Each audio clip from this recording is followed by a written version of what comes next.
I'm beds, like the finest of shit. Esau was giving Jake fine shit.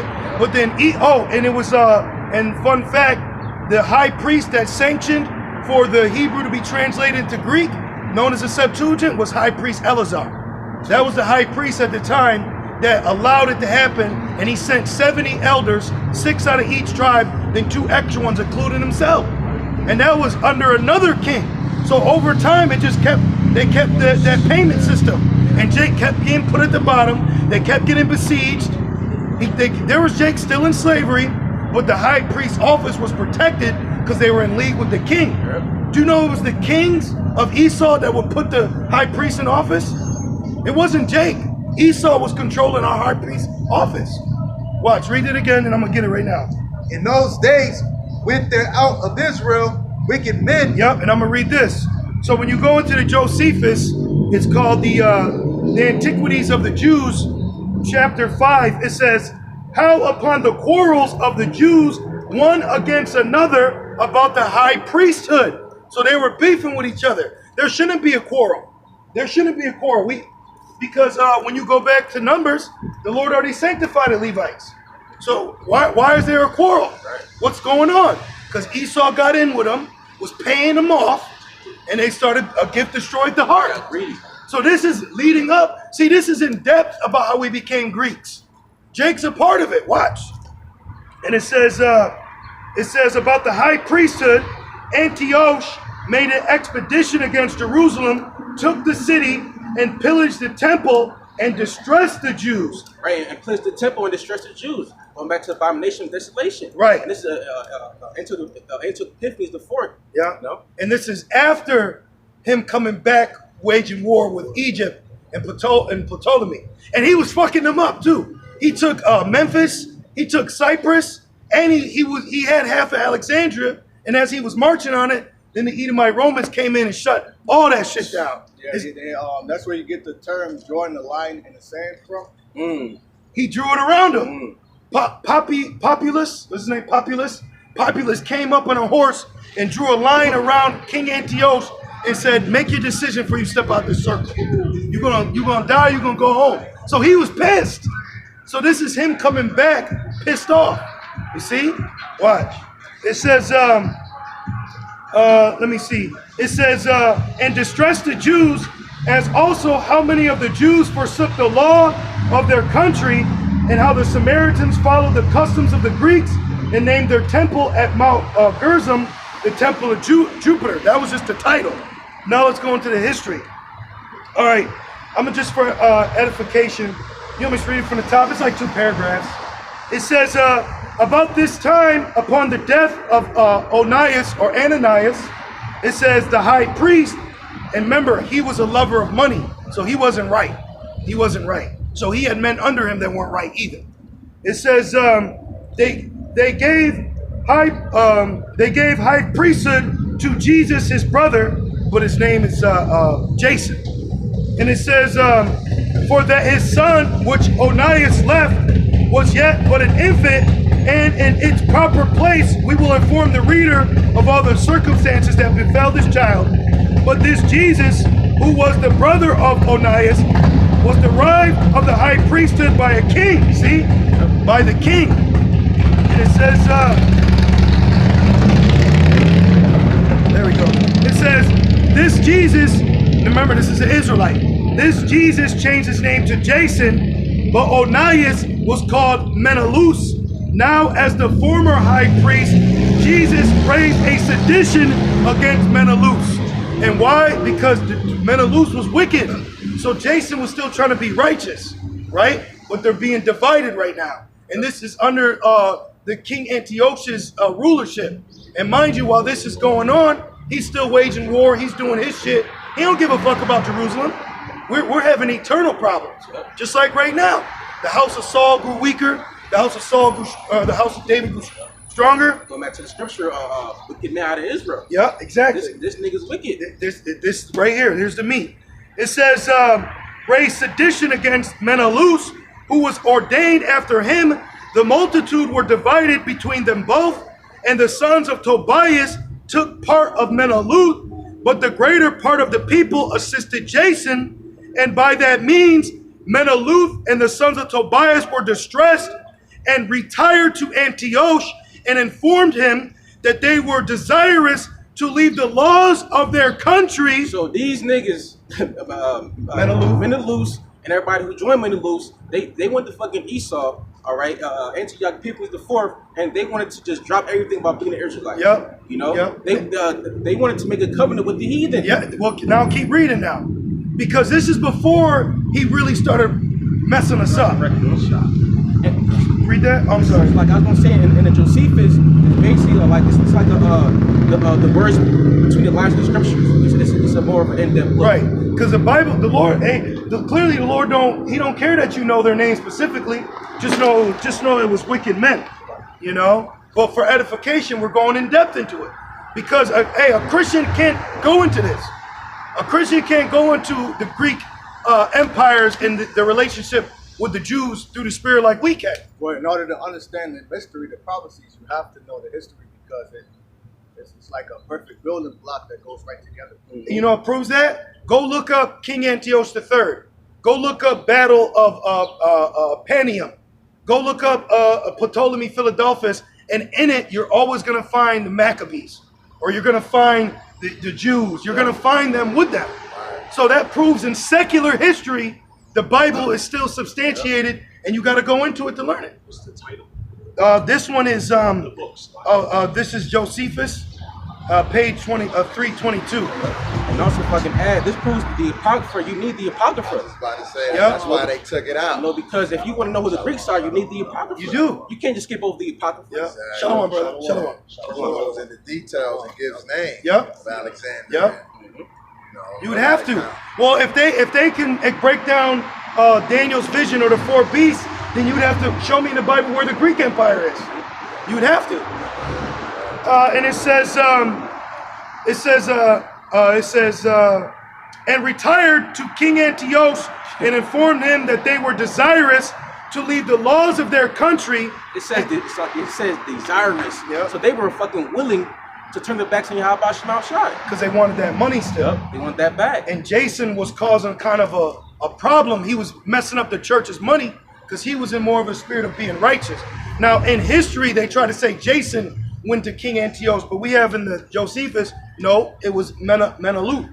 Now, can you read 11? Yeah, I got you. First Maccabees 1:11. In those days went there out of Israel wicked men, And we're reading it. who persuaded many, And, saying, yup. Keep going. And the many is the ones who joined, how you say his name? Meneluth. Meneluth. And people too. We had the people with him too. But right. saying, let us go and make a covenant with the heathen. An agreement with Contract. the heathen. Right, contract. You know, it makes they saw it out. Just like today, you got Jake Sutton now on a record deal signing, you know, basically sign your name in that dotted line. Tell your life away. Right, sign your life away. You sold your soul. You know? A little more.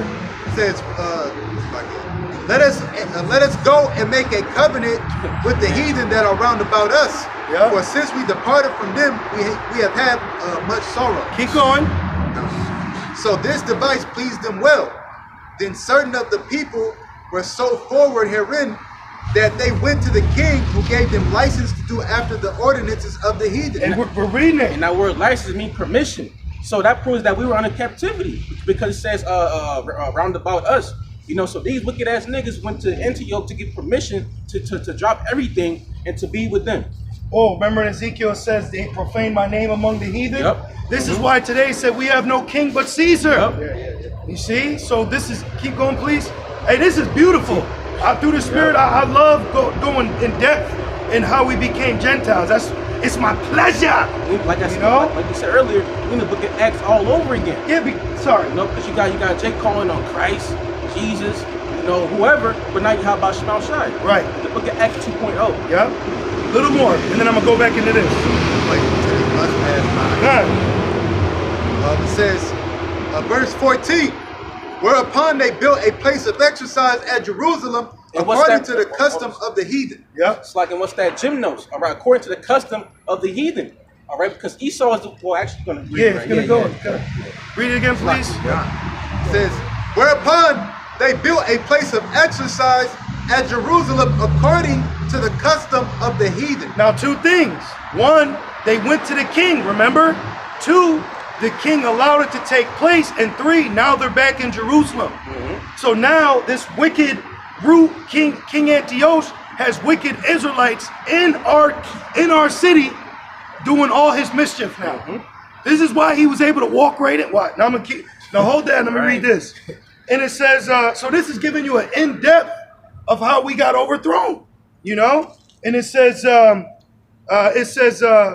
read it again. It says, and retired to Antiochus and informed him that they were desirous to leave the laws of their country and the Jewish way of living according to them, and to follow the king's law and the Grecian way of living. To follow the king's law and the Grecian way of living. Go back to the book of Acts, the 6th chapter. Those Grecians are Israelites. Yep. You know. Yep.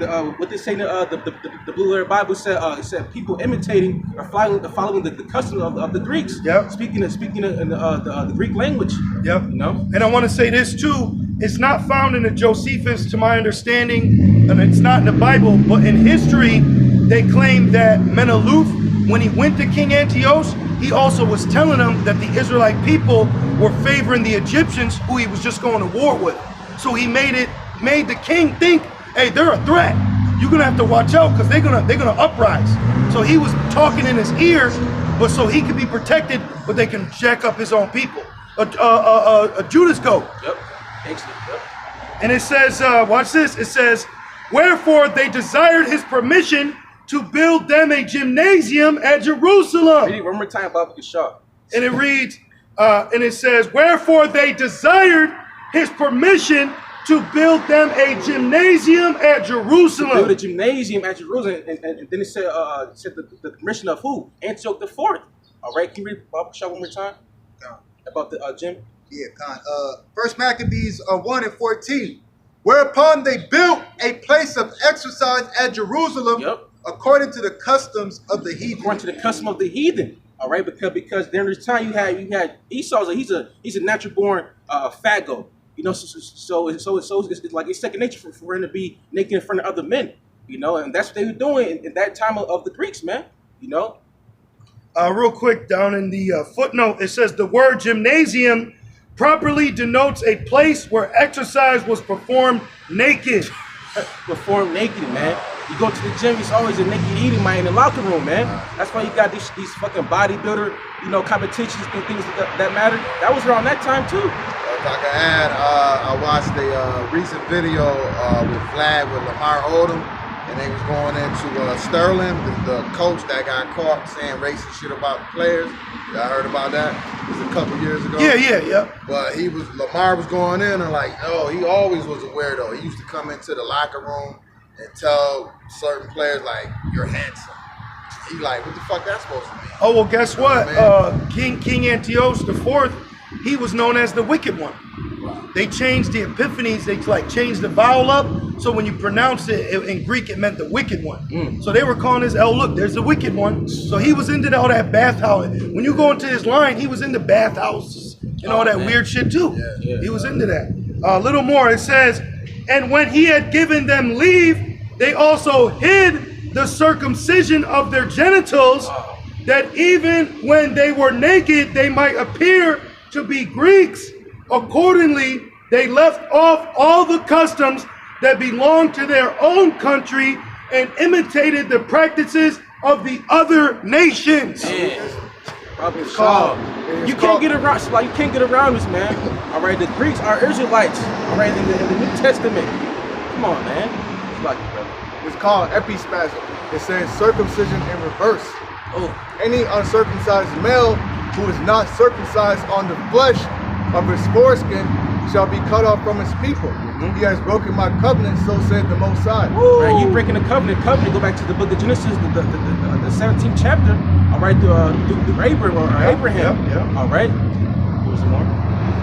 Establishing the covenant of circumcision, a covenant between me, you, and your descendants after you, that's in Genesis 17, 10 and 14. All right, but here's the point. For centuries, Israelite boys, all right, have regularly been circumcised when they are 8 days old. Right, and that's our custom for the Israelites.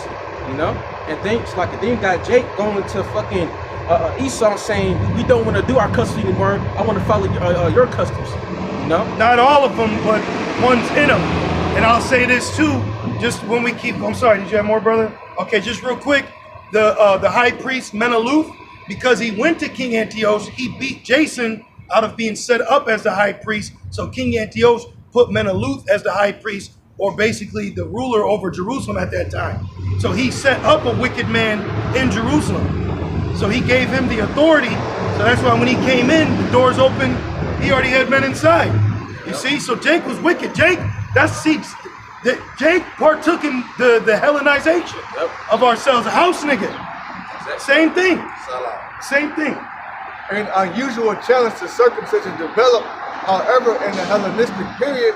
After about 133 BCE, Hellenistic and Roman societies widely practiced public nakedness. man, But they abhorred bearing the tip of their rod, called the glans. To expose the glans was considered vocally humorous, indecent, and invoked.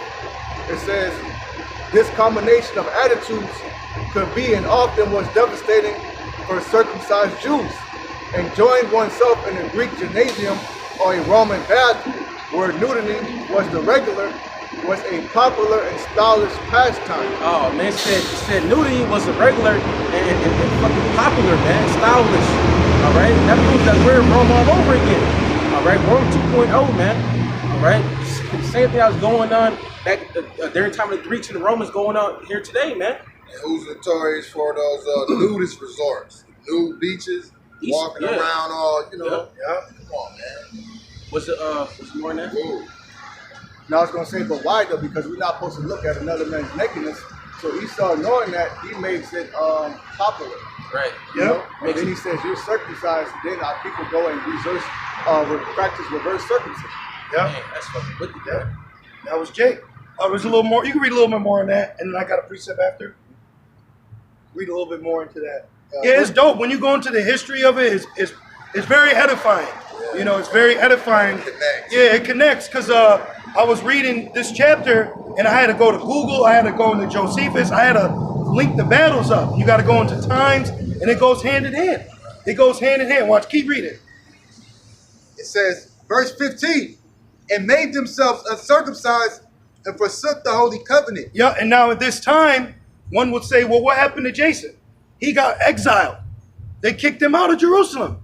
The wicked Jakes kicked him out. But you keep reading, I'm going to tell you what Jason did. But like I said, this is what history says. It wasn't necessarily found in the scriptures per se, but keep going. And joined themselves to the heathen and were sold to do mischief. Keep going.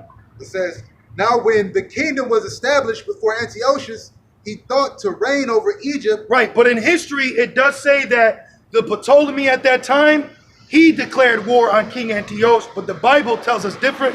So we're going to go with the Bible said, because he was desirous of Egypt. You know, keep going. That he might have the dominion of the two realms. Right, the north and the south. Keep going. And guess what? This right here, that's the 6th Syrian war between the Antiochus and the Ptolemy Empire. They had 6 of them. So they just kept going back. So, hey man, Esau's been at war with himself from the jump. That ran a horse. Yep.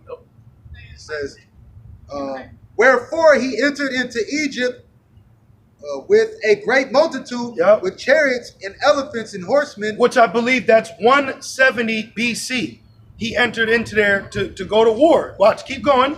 And a great navy. Yep. And made war against Ptolemy, king of Egypt. Yeah, and watch this say, keep going. But Ptolemy was afraid of him. And why? Because he was younger. That's why you had what they call regents that would stand in the place of a future king, because they might have been an infant. Right. They might have been young. And you brothers know what a regent means, or a regent? It means a governor. All right, like when you go to school, you take a regent's test. They want to see where your ass stand in rulership. Yeah. So in history, a regent or regents would stand up in them child's place, but their asses would get beat too. So they would lose too, and you got an infant just sitting there waiting to rule, and his kingdom's destroyed because who they used to represent in his stead couldn't even handle it either. Keep going. It says, and many were and fled. Yeah. and many were wounded to death. Yep. Thus they got the strong cities in the land. Right. It said they got the strong cities. Now, what cities? He got Memphis. He also kidnapped his nephew in that war, and he got Cyprus, and his ass was marching all the way to Alexandria. Same Alexandria where Ptolemy Philadelphus ruled, where he brought the high priest to translate the scriptures. See? The library came from Alexandria. And why was it named Alexandria? Because King Alexander. And this is why all the way today, in 1881, they extracted the obelisk from Alexandria, Egypt, and brought it where? New York City. Right. So the same ones that had it built is the same ones that brought it over here to stand again. It's the same niggas, man. It's the same people. Keep going. It says, But mind you, after he got Cyprus and Memphis, this is the Romans kicked in. Watch, keep going. says, thus they got the strong cities in the land of Egypt, Yep. and he took the spoils thereof. Keep going. And after that, Antiochus had smitten Egypt. Yep. He returned again in 100. Now right there it says he returned again, but the Bible doesn't go into the Romans made him return. And like the brother said, that's where you get the term drawing the line in the sand, because a general by the name of Populus came and drew a circle around him and told him, hey, make your decision before you get out this circle. Either you could die here or go back. So he was pissed off. He was winning the war. He was the King Antiochus was winning the 6th war that he's been feuding with them this whole time. But the Romans came and ended that war. The Romans ended that war. So now this is him coming back. Now, mind you, that war ended in 168 or 169 BC. In 168, Jason, the same one who got expelled, in history they say that he came back and took over Jerusalem and started fighting because there was a rumor King Antiochus was dead. So they were trying to gain back Jerusalem from the wicked Jakes and from the wicked Edomites that were oppressing them. But he didn't prevail. You see? Now watch, keep going. It says, and after that, Antiochus had smitten Egypt. He returned again in the 143rd year and went up against Israel. See, and he went up, but now this is where it comes into play. Why did he do that? Why did he go against Israel? You getting it in Daniel? Because it was a prophecy. But look at how we went to secular history to show how the Lord built his anger up. You mean to tell me this man that wanted to take over Egypt was jacking up major cities and then has to get stopped by the Romans, and he ain't gonna go back pissed off? Right. And he ain't gonna take it on some niggas? He went back pissed off, man. So it's showing you in history, so you know he wasn't happy. And he was probably drunk. The way what he did to us, bro, was insane. He took everything out the temple. He basically was in a drunken rage, and like the dude in 12 Years a Slave. Yep. Remember, he was drinking, he made him dance. They're throwing shit at Jake. You got some, brother? Got that. Yeah, you got it, brother. This is Daniel chapter 8, and really the whole chapter. Yeah. You know, but I'm gonna jump around. Yeah. This is Daniel chapter 8 and verse 3. Then I lifted up my eyes and saw, and behold, there stood before the river a ram which had 2 horns. The 2 horns were high, but the one was higher than the other, Right. and the higher came up first. Right, and that links right with Daniel 7, the Medo and the Persian Empire, right? And the one ram was higher than the other, right? Keep going. Right, You got it. Yeah, you got it, brother. Meaning the Persians were greater in power than the Medes. Yeah. It says, I saw the ram pushing westward and northward and southward. And when you go to Daniel 7, that's the 3 ribs in the mouth.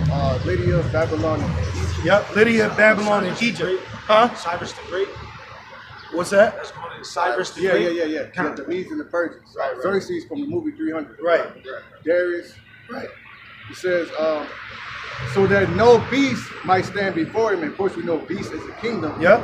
Neither was there any that could deliver out of his hand. Why? Because the Lord, he decides to rule in the kingdom of men. Right. You know? Daniel, what's that? Daniel 4:17. Yep. It says, neither was there any that could deliver out of his hand, but he did according to his will and became great. And the he goat, and I was considering, behold, and he goat came from the west on the face of the whole earth and touched not the ground, and the goat had a notable horn between his eyes, and it's talking about Alexander the Great and the Greek Empire. And when it says he touched not the ground, I mean he was moving fast. You know, if you want to go back to Maccabees, Baba Kashaw. That one? Yeah, because the goat represents the Greeks and the horn represents King Alexander. Because then when we keep reading, the vision actually specifically goes into King Antiochus IV, specifically. You know, because what he did outside the other kings was just so detrimental. This is what proves, like we said, you have to know the prophecy to understand why did this King Antiochus, there was 3 others, why did this one do what he did? Why was he strangling fucking babies and women? Crucifying. He was literally doing that. But before we keep jumping, you know, and their titles as well. Just because, you know, people get confused as well. You know, Antiochus. Yeah, that's a title. Cyrus is just a title. yeah, Anyway, like president. yeah, exactly. Titles. Beautiful, exactly. Like you may Like say pharaohs. you may say president, but what president? Right. Mayor, but what mayor? Governor, but what governor? Greek, but what Greek? It's a title. So right, and that's what I was so intrigued. I'm like, well, let me go into history to see what king, what Antiochus. You see, was it the 3rd? Was it the 2nd? What? And you know, that's why it behooves you. If you're into prophecies, you got to go into history. Research. Can you read that, Baba Kashaw? Oh yeah, for one, or 1 and 1. Okay, this is First Maccabees chapter 1, verse 1. And it happened after that, Alexander, son of Philip, the Macedonian, who came out of the land of Kittim, had smitten Darius, king of the Persians, and Medes, that he reigned in his stead the first over Greece. So it says, I saw, and I was considering, behold, and Heathen came from the west on the face of the whole earth, and he touched not the ground, meaning he was conquering shit fast. It says, and made many wars, and won many strongholds, and slew the kings of the earth. Keep going. Keep going, Baba Kashaw. It says, and went through to the ends of the earth, and took spoils of many nations, insomuch that the earth was quiet before him, whereupon he was exalted, and his heart was lifted up.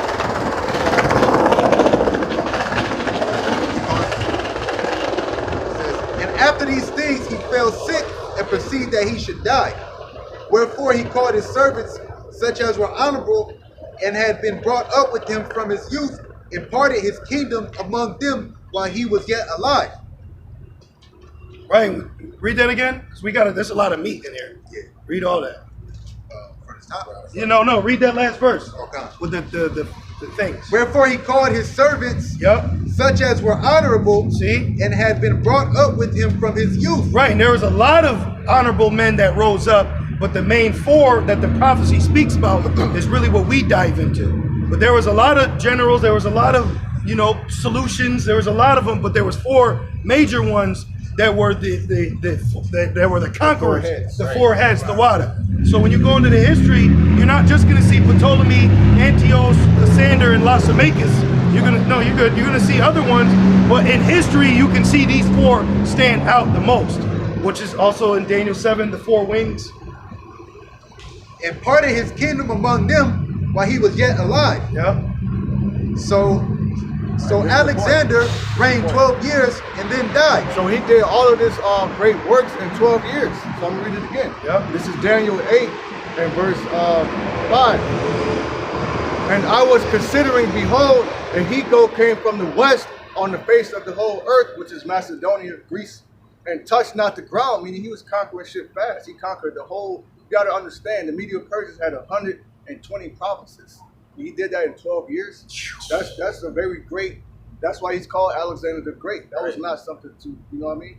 And in spiritual too, even when you look at a leopard at full speed, it almost looks like they're not touching the ground. When you see certain animals, they run, like even a dog running downhill, like you see his leg once or twice every like 15, a greyhound. And they show you that in cartoons, they run so fast, it's just smoke. So, the Bible, it's showing you it. And he came to the ram that had 2 horns, which I had seen standing before the river, and ran unto him in his fury, in the fury of his power. And I saw him come close unto the ram, and he was moved with choler against him, anger, and he smote the ram and brake his 2 horns, and there was no power in the ram to stand before him. And that talk about how the Greeks, through Alexander the Great, took over the Medes and Persians. Well, when he read in the first chapter, it said the Persians. See, so he had a dream of what you just read. That is secular history. Yep. You know, hey, Maccabees is part of secular history. It is. That's a lesson right there. You know, And there was no power in the ram. And there was no power in the ram to stand before him. You got to. But he cast him down to the ground and stamped upon him, and there was none that could deliver the ram out of his hand. Therefore he waxed very great. Right, when he said he became very proud because he took the strongholds of the earth. can I say something real quick, Baba Kashaw? And it says when he defeated the Persians, guess what else he took in the spoils? The Israelite slaves that the Persians had. And going back to Ptolemy Philadelphus, he wrote to High Priest Eleazar and made a decree to free all the Israelites. And he also told him after we beat the Persians, we also freed the Israelite soldiers in their army that we had in ours. He said not only did we free them, we treated them better. So when under the Greeks, they took not only the land, but the servants too. And that was us. So we went from Persian captivity to Greek captivity. And it's in the Josephus. And he uses that to write to Eleazar, not Sakari Eleazar, but the actual high priest back then, which there was more than one Eleazar. But this in particular one, he wrote to him in a letter and was like, start off the letter and let him know I freed his people. So he basically freed him just to get on his good side to have him translate the Bible. That's the only reason why Esau freed us. Yeah, because at first relations with Greeks were good, so to speak. Yeah. The high priest set up Alexander. They showed him in the book like this was you, you're the ego, they're the ram, you're going to conquer them. So Alexander was cool with most priests. So Alexander, he was cool with most priests. But then the relations got bad because the Lord sent that judgment through Antiochus Epiphanes. Can I do a real quick quote? Under Ptolemy Philadelphus, which this was the beginning of the Greek Empire and ruling, this is what he said after he got Jake to translate the scriptures from the Hebrew to the Greek. This is what he said. He said, but the king said that he had gained very great advantages by their coming, speaking about them coming and translating it. It says, for that he had received this profit from them, that he had learned how he ought to rule his subjects. And did he not do that in America? Once they got that Bible, they knew they had us. Because not only did he want it translated, he wanted it interpreted. So he wanted it broken down. And that's the spirit Esau has. So what? To use it over us. You see? This is Daniel chapter 8 and verse 8. Therefore he waxed very great, and when he was strong, the great horn was broken. He only ruled 20 years, and he died in his prime, so to speak, in the prime of his kingdom, in the height of his kingdom. That's when he got taken out. For it came up 4 notable ones toward the 4 winds of heaven, which is going into Ptolemy, the king of the south of Egypt, Antiochus, the king of the north, and Syria, which he wasn't a Syrian, he was an Edomite, but he was conquered.